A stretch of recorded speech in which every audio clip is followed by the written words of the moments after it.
할렐루야. 네, 우리 사회 보시는 김복순 권사님 올해 몇 학년 몇 반인지 아세요?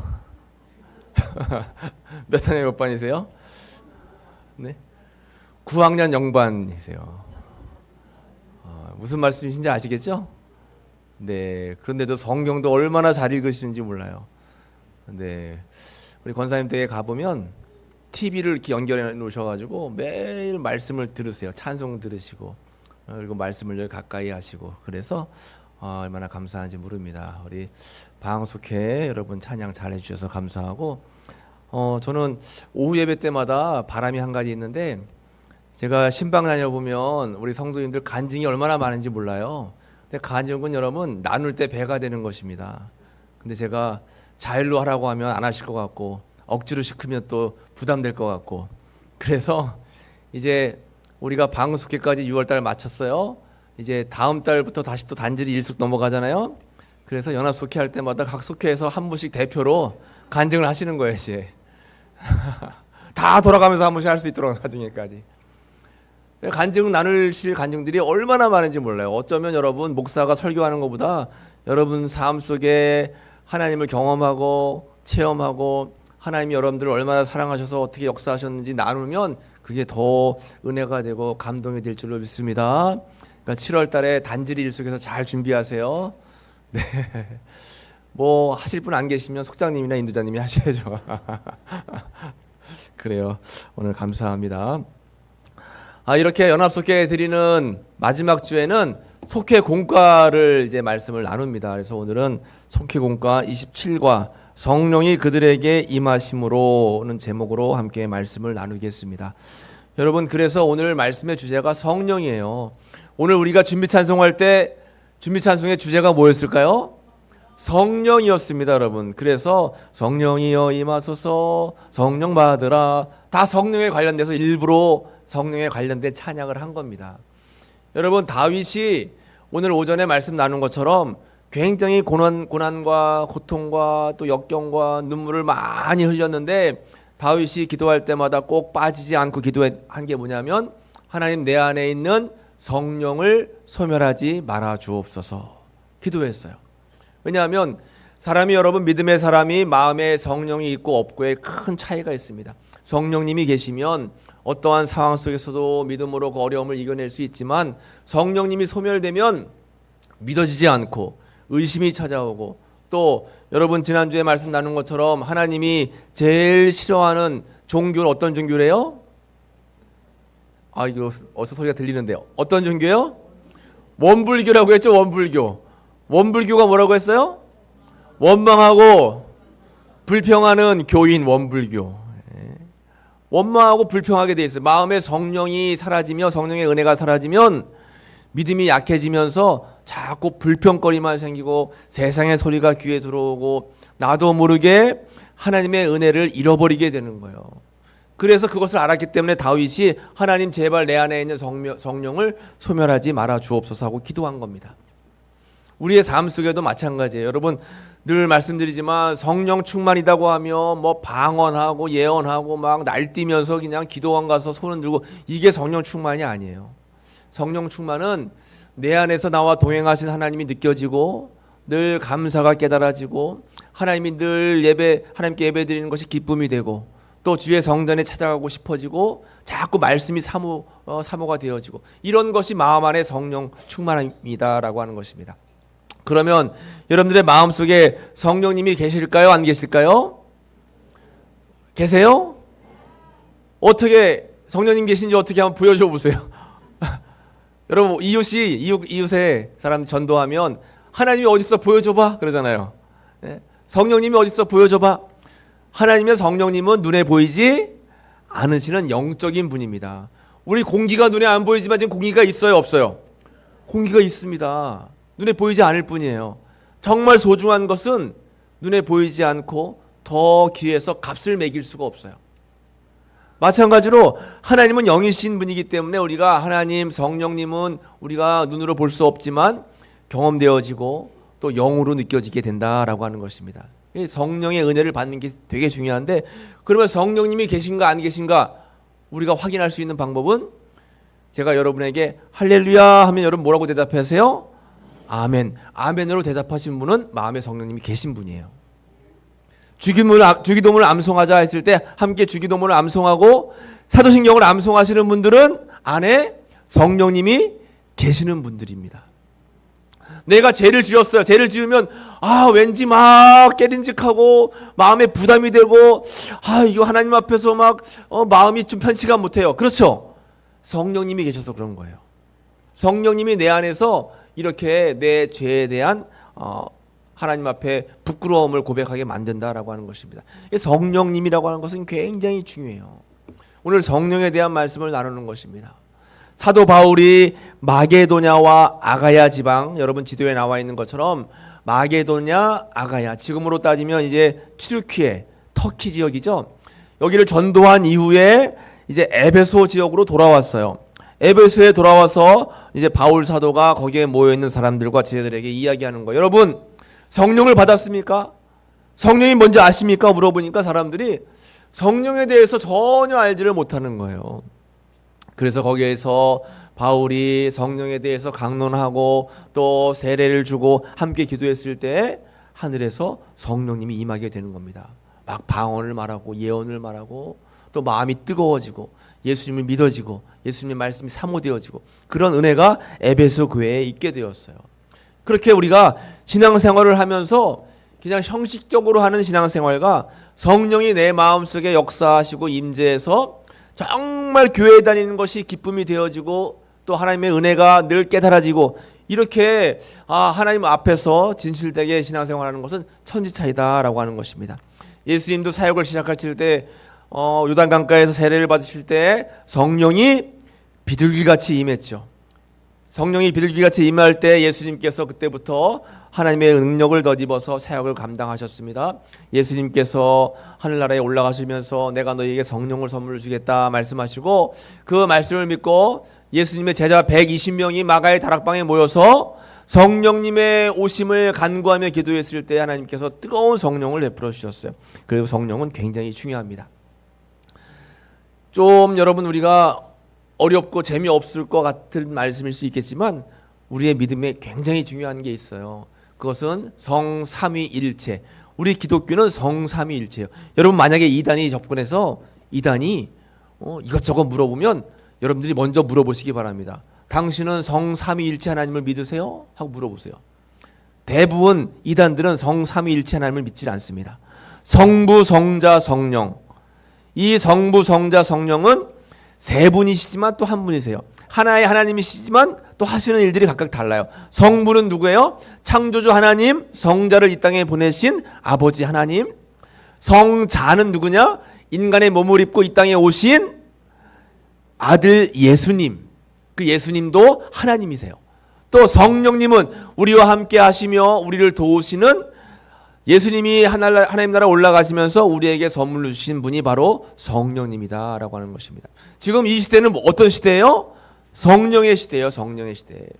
성부의 시대 때는 하나님이 직접 나타나셨어요. 모세야 모세야 떨기나무 불꽃 가운데 나타나셔서 직접 말씀하시고 또 직접 하나님의 말씀을 계시하셨습니다. 그러나 지금은 성령의 시대이기 때문에 하나님께서 직접 계시하는 경우가 있기도 하지만 대부분의 경우는 직접 계시가 아니라 간접 계시입니다.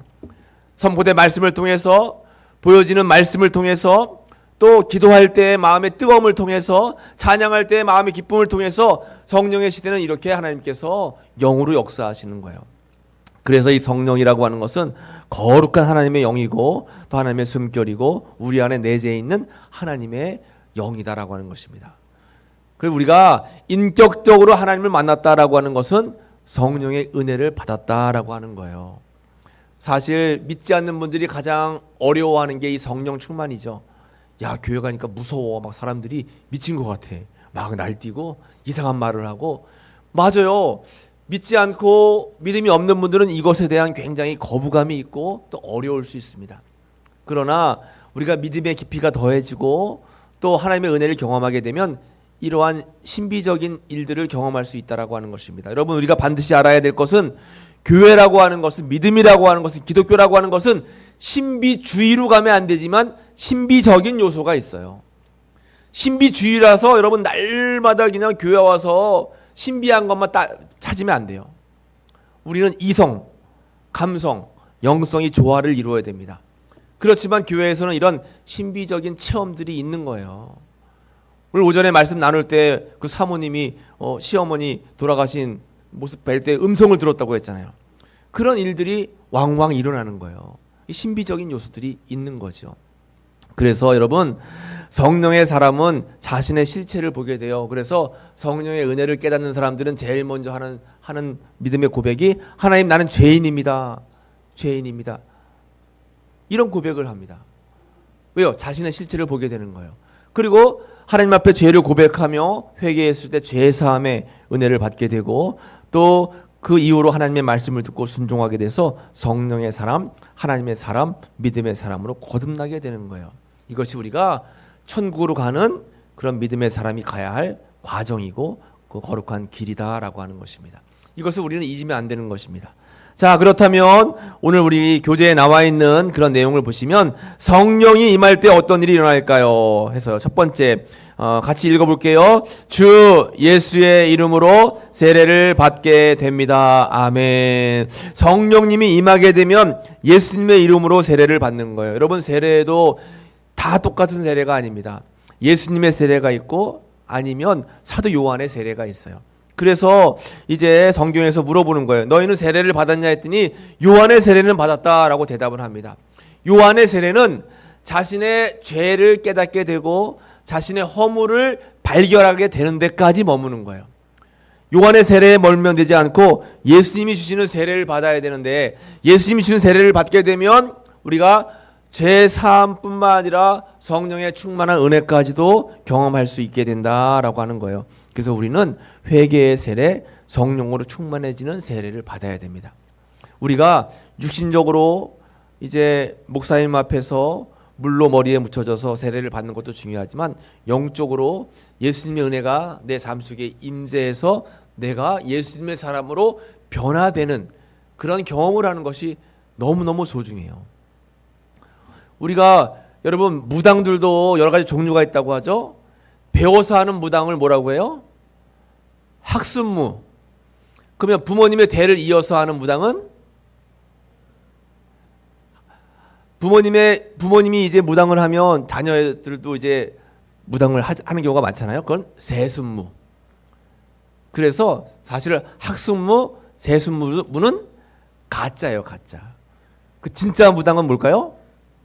신내림무예요, 신내림무. 신내림 받는 사람들이 있어요. 실제로 진짜 신내림을 받는 무당들이 있습니다. 그 사람들은 악한 영의 기운을 받기 때문에 신비한 능력을 가지고 있습니다. 그래서 막 작두기를 타고 막 그러죠.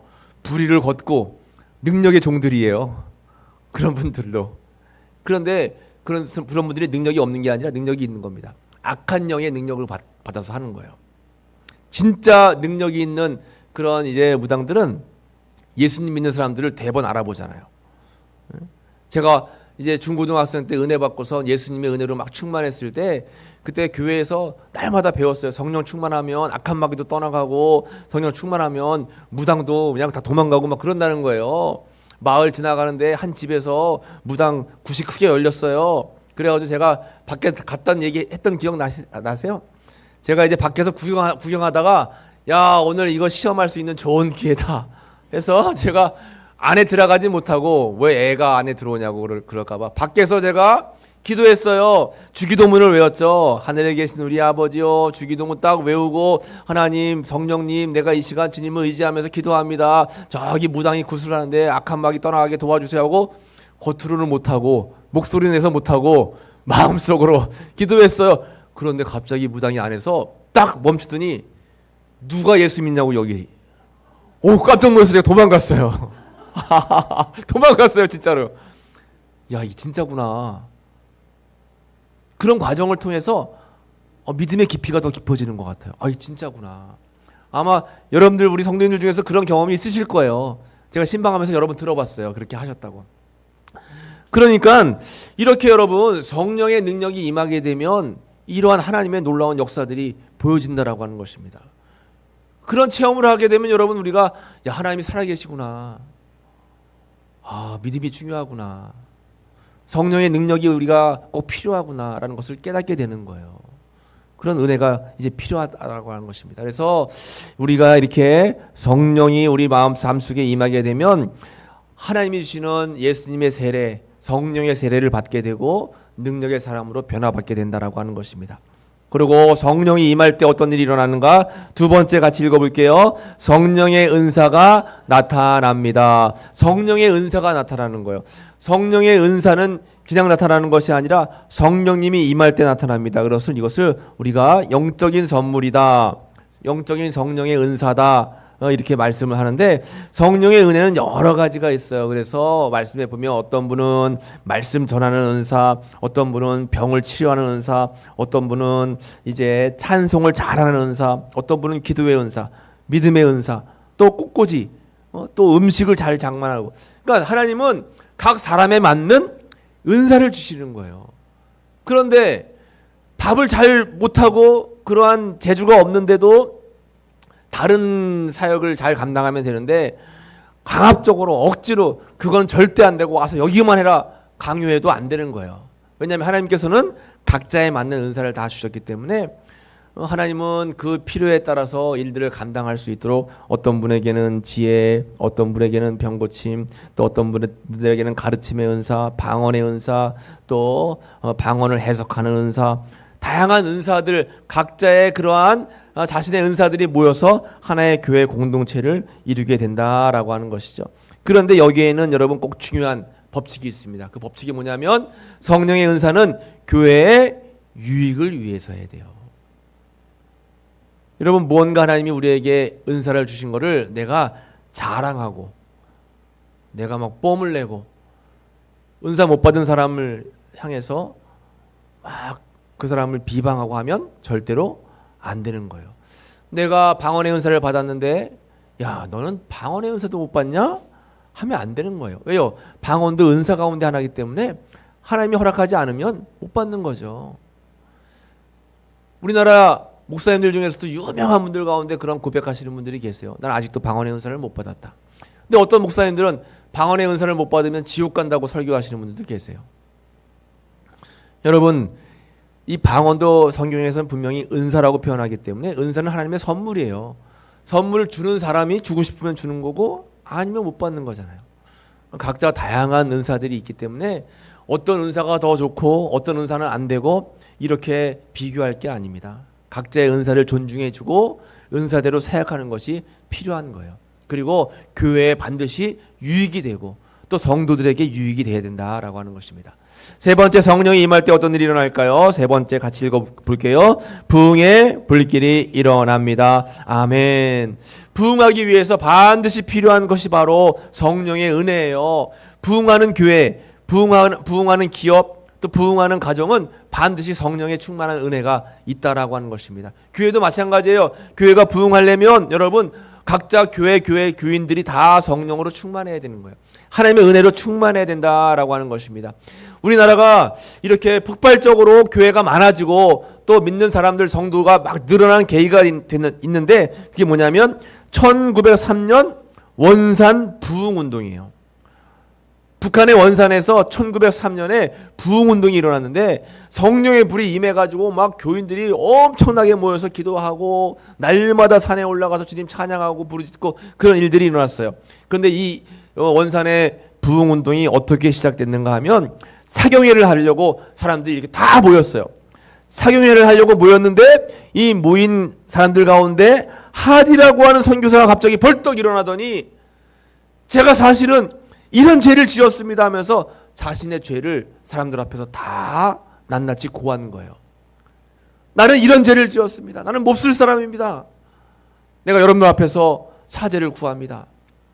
그 내용은 뭐냐면 사실 자기가 처음에 조선에 와서 너무 미개한 모습을 보면서 야, 이렇게 미개한 조선 사람들을 내가 어떻게 전도할 수 있을까 하면서 이 조선 사람들을 우습게 봤다는 거예요. 그런데 사역하다 보니까 하나님이 너무 사랑하는 민족이구나라는 것을 깨달았다는 거예요. 그것에 대한 회개를 막 이렇게 고백을 하니까 그 이야기를 듣고 다른 사람이 벌떡 일어나더니 사실은 제가 며칠 전에 아무개 집에서 돈을 훔쳤습니다. 제가 회개합니다. 또 옆에서 아유 저는 시어머니를 날마다 욕하고 내가 날마다 시어머니를 미워했습니다. 사람들이 여기저기에서 자신의 죄를 막 고백하면서 그것을 통해서 회개 기도하는데 그냥 교회가 뜨거워지는 거예요. 그러면서 성령의 불이 임하고 거기 있는 사람들이 다 하나님의 은혜를 받고 원산에서 시작된 이런 은혜가 평양으로 이어져서 1907년 평양 대부흥이 일어났고 그 평양 대부흥을 계기로 해서 대한민국 전국이 다 예수 믿는 그러한 부흥운동이 일어나게 되었다라는 것입니다. 여러분, 성령 충만함 받아야 믿음으로 승리할 수 있는 거예요. 성령을 절대로 내 안에서 떠나지 않게 해달라고 우리는 기도하는 것이 필요하고, 여러분 매일매일 기도할 때마다 빠지지 않고 기도해야 될 기도의 제목은 하나님 성령의 충만함을 허락해 주세요. 성령의 은혜를 허락해 주세요. 성령의 은혜가 있어야지 믿어지게 되는 거고, 성령의 은혜가 있어야지 구원을 사모하게 되는 거고, 성령의 은혜가 있어야지 기도의 자리에 우리가 머물게 되는 거고, 성령의 은혜가 있어야지 서로 사랑하게 되는 거고, 성령의 은혜가 있어야지 한 영혼을 전도할 수 있는 마음이 생기는 겁니다. 그 성령이 얼마나 중요해요. 여러분들 날마다 성령의 은혜 안에서 성령의 충만한 가운데 살아가시는 귀한 믿음의 삶이 다 되시기를 간절히 축복합니다. 기도하겠습니다. 하나님 감사합니다. 오늘 이 시간 우리가 6월 연합속회를 함께 아버지 앞에 올려드리며 성령의 충만함에 관련돼서 함께 말씀을 나누었습니다. 주님, 저희들의 삶 속에 성령의 은혜가 가득해서 항상 믿음의 눈으로 또 사랑의 신앙으로 세상을 바라보게 하시고 우리에게 맡겨진 여러 가지 사명들, 책임들을 잘 감당할 수 있도록 인도해 주옵소서. 예수님의 이름으로 감사하며 기도하옵나이다. 아멘.